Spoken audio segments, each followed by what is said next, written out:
Dans la pause ciné, on a vu Nosferatu, c'est fabuleux. On a vu aussi Un ours dans le Jura et L'amour au présent. Ça aussi, on a beaucoup aimé. Nous sommes en présence du vampire. Allez, on commence avec la pause ciné avec Nosferatu de Robert Eggers avec Lily Rose Depp qui se révèle comme une très grande actrice et la présence magnifique de Nicolas Hoult.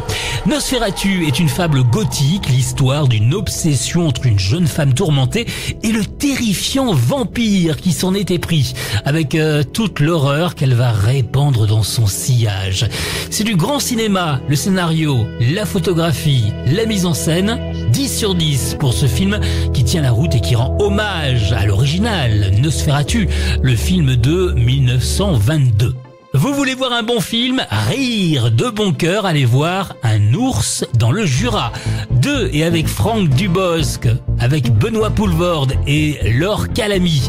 C'est une belle comédie loufoque, on ne s'ennuie jamais dans ce film. Michel et Cathy, un couple usé par le temps et les difficultés financières, ne se parlent plus vraiment jusqu'au jour où Michel, pour éviter un ours sur la route, heurte une voiture et tue les 2 occupants.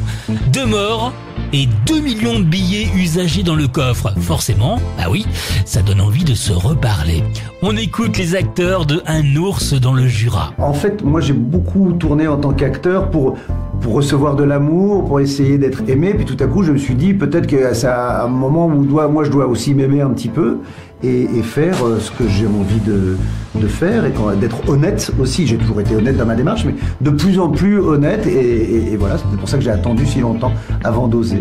Moi j'étais surprise, oui, par rapport à ce dans quoi j'avais, enfin je sais pas, je me faisais une idée de ce dans quoi était Franck, pas forcément ce genre de film. Et d'un coup, j'ai trouvé le scénario vraiment exceptionnel, enfin j'ai adoré. Je trouvais ça épatant de voir quelqu'un qui d'un coup bifurque quoi, va là où on l'attend pas. Absolument. Et en fait, je pense que c'est là où il s'attendait lui-même.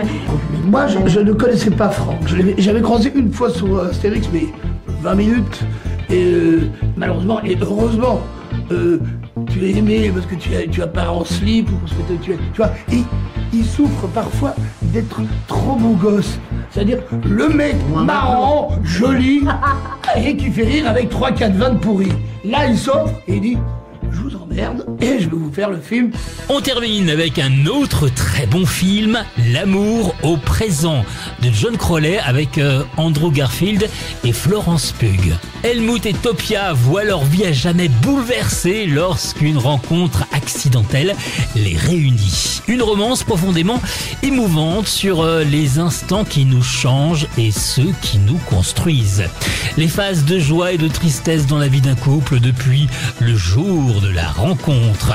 Belle performance des acteurs, ils sont justes et touchants. À la semaine prochaine pour la prochaine pause ciné.